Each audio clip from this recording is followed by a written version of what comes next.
आज का हमारा टॉपिक है लाइटनिंग सेफ्टी।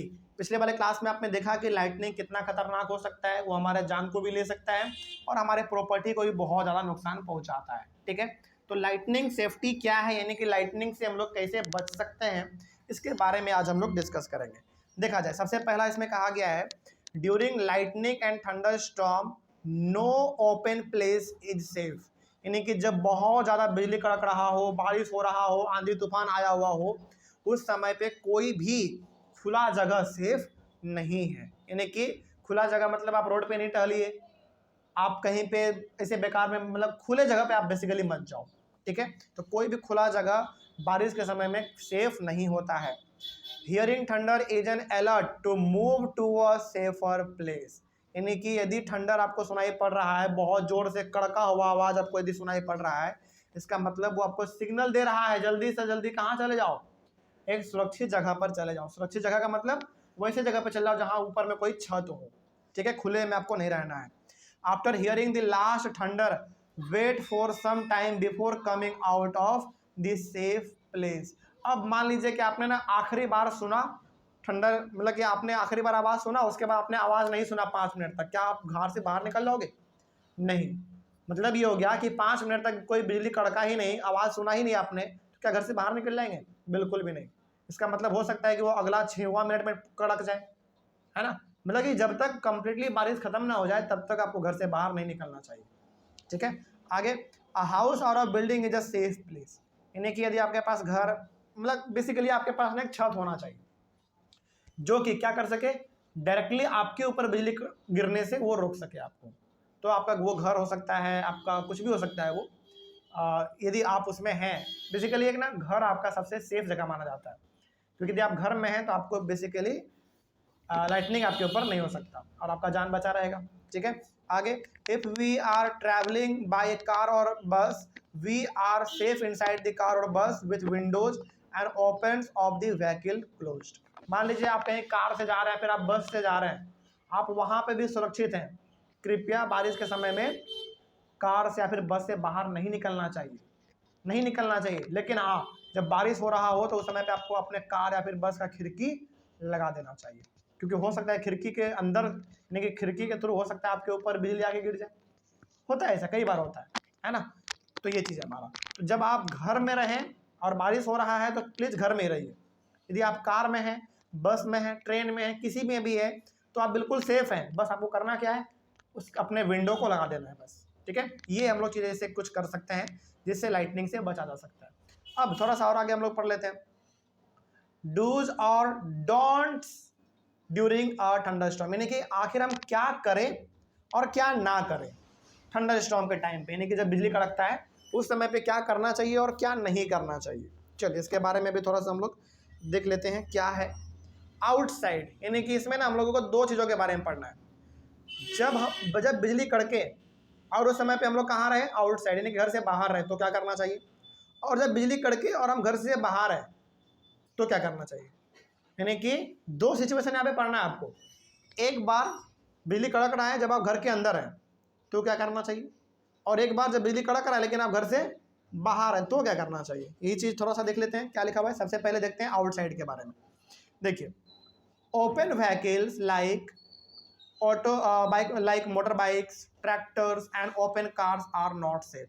मान लीजिए कि बहुत ज़ोर से बारिश शुरू हुआ, बिजली कड़क रहा है, बहुत ज़ोर से आवाज़ भी आ रहा है और आप अपने घर से बाहर हैं, तो सबसे पहले क्या करना चाहिए, मोटर बाइक हो गया, ट्रैक्टर हो गया या फिर ओपन कार हो गया जिसके ऊपर कोई छत नहीं होता है, ये सब का सब एक सेफ जगह है क्या?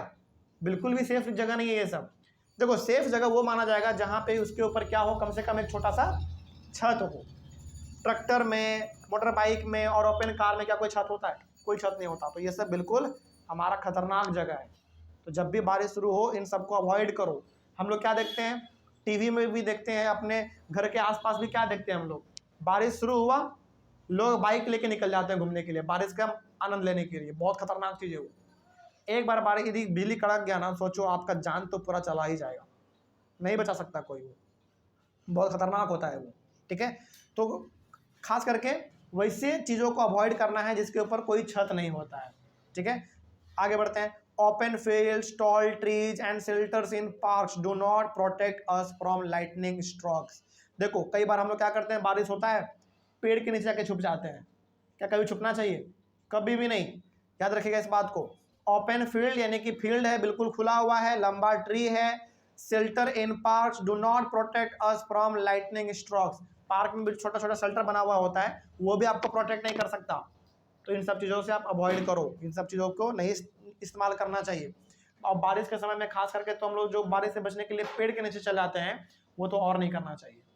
ठीक है, आगे carrying an umbrella is not a good idea during thunder storm. देखो यहाँ तक, देखो आपको ना बारिश, छाता जो है आपको केवल बारिश से बचा सकता है, लेकिन लाइटनिंग से नहीं बचा सकता आपको छाता। इतना जोर से बिजली कड़केगा ना आपके ऊपर गिरेगा, छाता कहीं काम नहीं आएगा। इसलिए बढ़िया है कि आप यदि मतलब मान लो गलती से आप बाहर में फंस गए, उसके पीछे क्या करना है वो यहाँ पे दिखा हुआ है, लेकिन ये सब जो भी हम पढ़ रहे हैं ना, ये तो बिल्कुल नहीं करना चाहिए। ठीक है, अब आखिर है सवाल है कि सर क्या करें आखिर जब यदि हम बाहर में फंस जाएं, तो देखते हैं क्या करना है। उसके बाद if we are in a forest we should take shelter under shorter trees. अब देखो यहाँ पे आपको क्या करना चाहिए, अब ये आप सीख लो। मान लो आप बाहर हैं और बहुत जोर से बिजली कड़क रहा है, बारिश हो रहा है, और मान लो कि आप एक जंगल में हैं। ठीक है, तो आपको कहाँ पे छुपना चाहिए? छोटे पेड़ पौधे जो होते हैं ना, वहां पे आपको छुपना चाहिए, लंबे नहीं, क्योंकि लंबा जितना होगा उतना जल्दी वो किसको कैरी करेगा? करंट को, यानी कि वो बेसिकली लाइटनिंग को जल्दी करंट आपस में कैप्चर कर लेगा, वो खींच लेगा अपनी ओर, लंबा ट्री। लेकिन जो छोटा ट्री है वो जल्दी कैप्चर नहीं कर पाएगा, इसलिए छोटे ट्री के नीचे जाके आप छुप जाइए यदि आप जंगल में हैं तो। आगे if we are in an open field and there is no shelter available we should stay far away from all trees. मान लीजिए कि आप ना एकदम खुले मैदान में हैं और वहां पे छुपने के लिए कोई जगह भी नहीं है, तो वहां पे आपको क्या करना चाहिए? बेसिकली यदि लंबा लंबा वहां पे पेड़ पौधे हैं तो वहां पे भी आपको जाके छुपना नहीं चाहिए, वहां से तुरंत भागो जल्दी। मतलब कि लंबा, जैसे मान लीजिए आप फील्ड में फंस गए और वहां पे लंबे लंबे पेड़ हैं, आप क्या चाहोगे? पेड़ के नीचे जाके छुप जाए? नहीं, बिल्कुल नहीं छुपना है, वहां से आप भाग जाओ, वो ठीक रहेगा, लेकिन पेड़ के नीचे मत रहो कभी। ठीक है, दिक्कत कर जाएगा फिर। आगे we should stay away from poles और अदर मेटल ऑब्जेक्ट्स। बारिश के समय में बिजली जब कड़क रहा हो उस समय पे हम लोगों को जो वायरिंग वाला जो पोल होता है अपने घर के आसपास, उसके आसपास नहीं जाना चाहिए कभी भी नहीं। ठीक है, और मेटल ऑब्जेक्ट जो है यानी कि जिससे इलेक्ट्रिसिटी हमारा कंडक्ट करता है, पास होता है, उसके पास नहीं जाना चाहिए। We should not lie on the ground. Ground में जाके कभी भी लेट नहीं जाना चाहिए। अच्छा बिजली कड़क गया जाके ग्राउंड में लेट गए, नहीं, ऐसा नहीं, बिल्कुल भी नहीं। We should place our hands on our knees with our head between the hands, this position will make us the smallest target to be struck. अब यहाँ पे ना आप एक काम कर सकते हैं, जैसे हम लोग बचपन में मुर्गा बनते थे, याद है आपको? मुर्गा आप बन जाओ, वो ठीक रहेगा। और मुर्गा भी बनने का मन नहीं है तो आप सिंपल से क्या करो, बैठ जाओ और अपने घुटनों के बल, घुटनों पे अपना सिर रख के नीचे झुक जाओ। आपके एनसीईआरटी बुक में वो डायग्राम दिया गया है। ठीक है, इस तरीके का है। बेसिकली मुर्गा आप बन जाओ, हालांकि आप मुर्गा कितना देर तक बन के रहोगे, है ना, पैर दर्द करने लगेगा। तो बेसिकली आप झुक जाओ, घुटनों पे अपने सर को रख दो और आप अपने कान को ढक लो तरीके से, वैसा आप करके बैठ जाओ। ठीक है, इस तरीके से आपका क्या होगा, हाइट छोटा सा, मतलब हाइट आपका कम होगा तो आपको शॉट लगने का संभावना कम रहेगा। ठीक है, चलिए ये हो गया हमारा वो कुछ तरीके जिससे कि हम लोग क्या कर सकते हैं, बच सकते हैं। लेकिन कब? जब हम लोग गलती से बारिश में बाहर हैं तब। अब देखते हैं कि आखिर जब हम लोग घर के अंदर हैं तो क्या कर सकते हैं। देखिए, lightning can strike telephone codes, electrical wires and metal pipes. यदि हम लोग अपने घर में हैं तो लाइटनिंग क्या कर सकता है, आपके टेलीफोन का जो कोड होता है, बेसिकली टेलीफोन का जो वायर ये सब होता है, अब तो नहीं आता, अब तो हमारा टेलीफोन वायरलेस आ चुका है, लेकिन पहले ऐसा होता था, उसको डैमेज कर देता था। इलेक्ट्रिकल वायर को डैमेज कर देता था। मेटल पाइप जो हमारे होते थे उनके ऊपर बिजली कड़कता था, उसको वो डैमेज कर देता था। ठीक है, we should avoid these things during a thunder storm. अच्छा, बारिश के समय में अक्सर हम लोगों को क्यों कहा जाता है कि फ़ोन का इस्तेमाल नहीं करना चाहिए? क्योंकि फ़ोन के इस्तेमाल करने से क्या हो रहा है, एक सिग्नल जा रहा है आपका, कहाँ? आपके सैटेलाइट के पास, और उसी सिग्नल के रास्ते में यदि आपका इलेक्ट्रिक करे वो बिजली आ गया तो आपके घर के ऊपर संभावना ज़्यादा है बिजली गिरने का, क्योंकि उसको क्या मिल रहा है, एक रास्ता मिल रहा है, उसी के रास्ते के थ्रू आपके घर पे आके बिजली गिरेगा। इसलिए बारिश के समय में जल्दी फ़ोन का इस्तेमाल नहीं करना चाहिए। किसी भी चीज़ का इस्तेमाल नहीं करना चाहिए, टीवी, रेडियो, फोन, किसी भी चीज़ का नहीं। आराम से बारिश हो रहा है, सब चीज़ बंद करके बैठ जाओ चुपचाप, ठीक है। आगे बढ़ते हैं।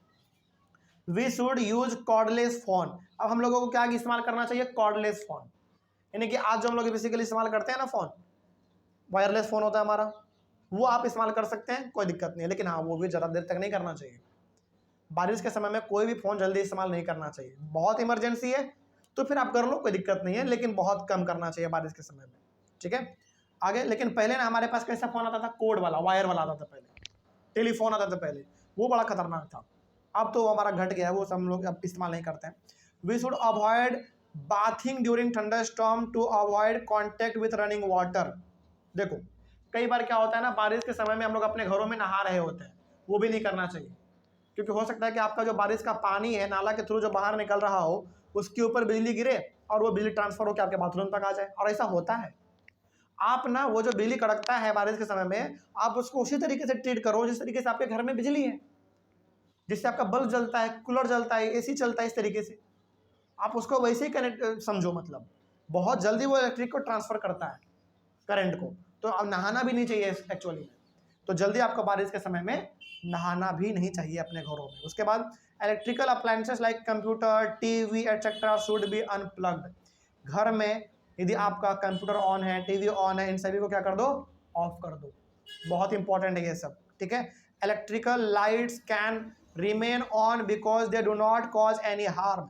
लेकिन आपका जो लाइट होता है, जैसे बल्ब हो गया, आपका ट्यूब लाइट हो गया, इन सबको आप ऑन रहने दे सकते हैं, इससे कोई हानि नहीं पहुंचता है, इससे उतना कोई खतरनाक समस्या नहीं होने वाला। तो ये हमारा खत्म हुआ। अगला हमारा है, इसी के अंदर हम लोगों को पढ़ना है लाइटनिंग कंडक्टर के बारे में।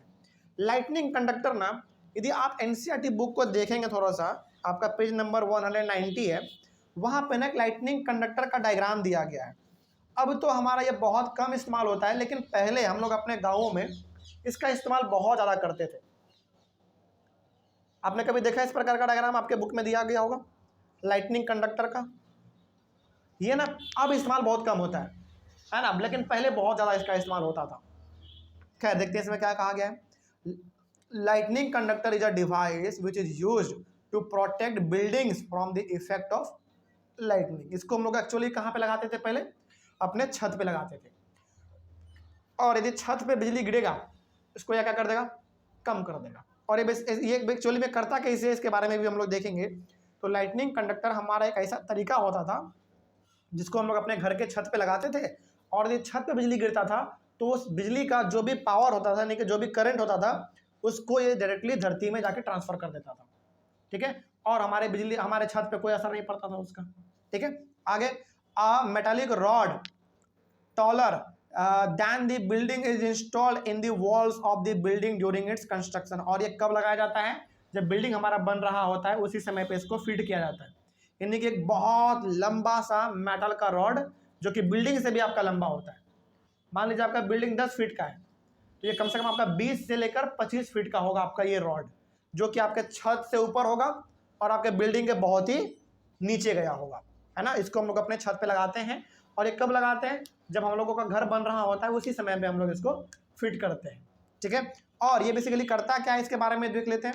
One end of the rod is capped out in the air and the other is buried deep in the ground. इसका दो कोना होगा, एक ऊपर वाला और एक नीचे वाला। ऊपर वाला जो हमारा हिस्सा होता है, इसको हम लोग हवा में खुला छोड़ते हैं, यानी कि उसको हम लोग बेसिकली हवा में कांटेक्ट में आने देते हैं। उसको छत के ऊपर जो हमारा रहता है वो बिल्कुल खुला हुआ रहता है। और जिसका जो नीचे वाला हिस्सा बच गया, इसको हम लोग अपने घर के नीचे में क्या कर देते हैं? गाड़ देते हैं, दफन कर देते हैं। और नीचे में हम लोग एक कॉपर प्लेट लगा देते हैं बेसिकली, ताकि हमारा इलेक्ट्रिक करंट पास होकर किस में चला जाए? जमीन में चला जाए, ठीक है। आगे, the function of a lightning conductor is to conduct any lightning strikes safely to the earth without causing any damage to the building. अब सवाल है कि सर आखिर ये लाइटनिंग कंडक्टर हमारा करता क्या है? ये लाइटनिंग कंडक्टर क्या करेगा, जरा सोचना बहुत ध्यान से। आपके छत के ऊपर जो बिजली गिरेगा, उन सारे बिजली के पावर को क्या कर देगा ये? चूंकि ये मेटल का वायर होता है, मेटल का कंडक्टर बेसिकली मेटल रॉड होता है ये, तो सारे के सारे लाइटनिंग को ये कहाँ भेज देगा? जमीन के नीचे भेज देगा। और ज़मीन के नीचे चला गया मतलब आपके घर को भी कोई नुकसान नहीं हुआ और घर में जो लोग थे उसको भी कोई नुकसान नहीं हुआ। इस तरीके से हमारा लाइटनिंग कंडक्टर काम करता है। आप डायग्राम यदि देख पा रहे होंगे अपने बुक में भी तो आपको ज़्यादा समझ में आ पा रहा होगा, कोई दिक्कत इसमें होगी। तो इस तरीके से हमारा ये टॉपिक भी कंप्लीट हुआ। अगला टॉपिक होगा हमारा अगले वाले क्लास में, जो कि होगा हमारा अर्थक्वेक के बारे में। ठीक है, चलिए मिलते हैं हम लोग अपने अगले वाले क्लास में। Thank you very much and have a nice day.